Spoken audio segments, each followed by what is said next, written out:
Hej igen. Nu er vi så nået til det tredje og sidste perspektiv i DFI, risiko, analyse og evaluering. Vil du fortælle noget om det, Anna? Ja, det vil jeg.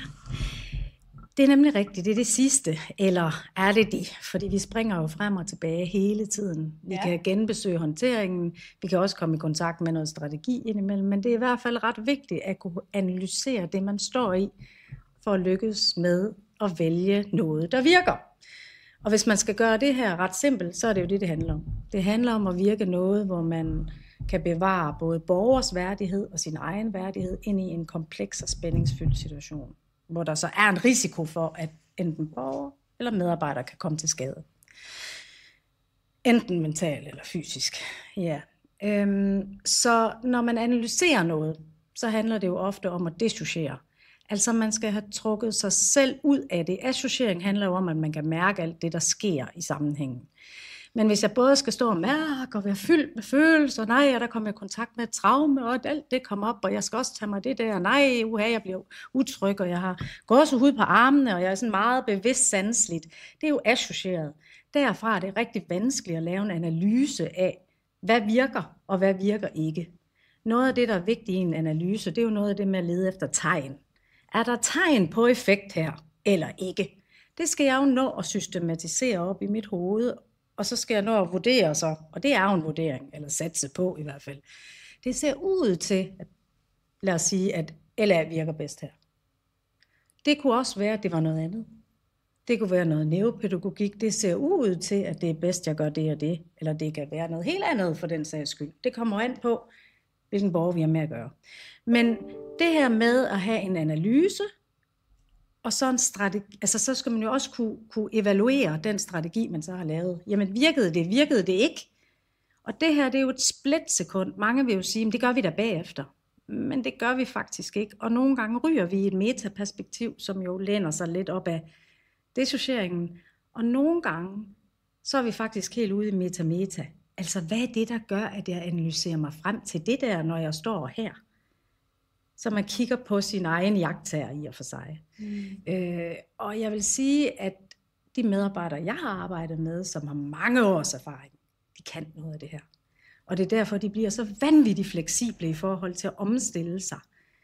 Selv det her med at vide, jamen det er det her, der er sikkerhedsprocedure. Ja, hvordan oversætter du dem i kontakt med den her borger? Og det betyder ikke, at man kan sige, at nogle gange har vi nogle helt skarpe sikkerhedsprocedurer. Men så kan det være, hvordan får jeg dem formidlet til borgere på en måde, så det ikke virker for rigidt. Så det ikke bliver et styringssystem, men det faktisk bliver en omsorg. Og hvad skal der til for, at det er det, jeg viser? Så der er rigtig mange lag i det her. Og principielt, altså, så springer vi bare. Altså vi springer hele tiden imellem de her perspektiver, afhængig af, hvad det er, vi møder. Fordi midt i det her, så kan vi jo få genaktiveret et eller andet gammelt traume, som vi egentlig lige havde glemt, vi havde. Vi ved det ikke. Men jo mere fleksible vi er, når vi står derude i mødet med borgeren, jo bedre kan vi navigere i det. Og vi kan faktisk se ud af de hændelsesanalyser, vi har haft i vores system, at 40% af de konflikter, som ender ud med at blive opskaleret, hvis jeg bare skal sige det sådan, så er der faktisk noget på spil i forhold til det her med at være fleksibel mellem perspektiver. Så der er tegn på, at jo mere fleksibel man er i forhold til perspektivskifte, jamen jo større chancer er der for at lykkes med at nedskalere en konflikt og komme ud af det med en følelse af værdighed for begge parter. Er det noget, alle kan lære, eller er det noget, alle kan? Ikke alle. Nej. Nej, altså mennesker med personlighedsforstyrrelser vil være udfordret, og det er der jo også faglige, der har.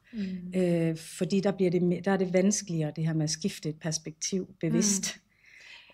Og så er der også noget med noget psykologisk tryghed. Altså jo tryggere jeg er i min gruppe, i mit system som personale, jamen jo mere tillid der er nogen, der har til mig, jo mere får jeg adgang til mine egne ressourcer, og så kan jeg nemmere skifte. Så nej, det er ikke alle. Det har også noget med IQ at gøre, kan man sige. Men hvis man går ud fra, at der er en, man kan sige, man normalt begavet som medarbejder, så vil man kunne det på et vist niveau. Det vil man bestemt kunne. Og det har også noget med erfaring at gøre. Her har det virkelig også noget med erfaring at gøre. Fordi så har man prøvet det så mange gange. Og så ved man, jamen det er ikke farligt at gå derud og skifte. Så det handler også om noget tryghed, også indad til, og ikke bare i et system. Ja. Ja, så man lærer at få noget tillid til sig selv ind i processen. Ja. Tak for det. Tak.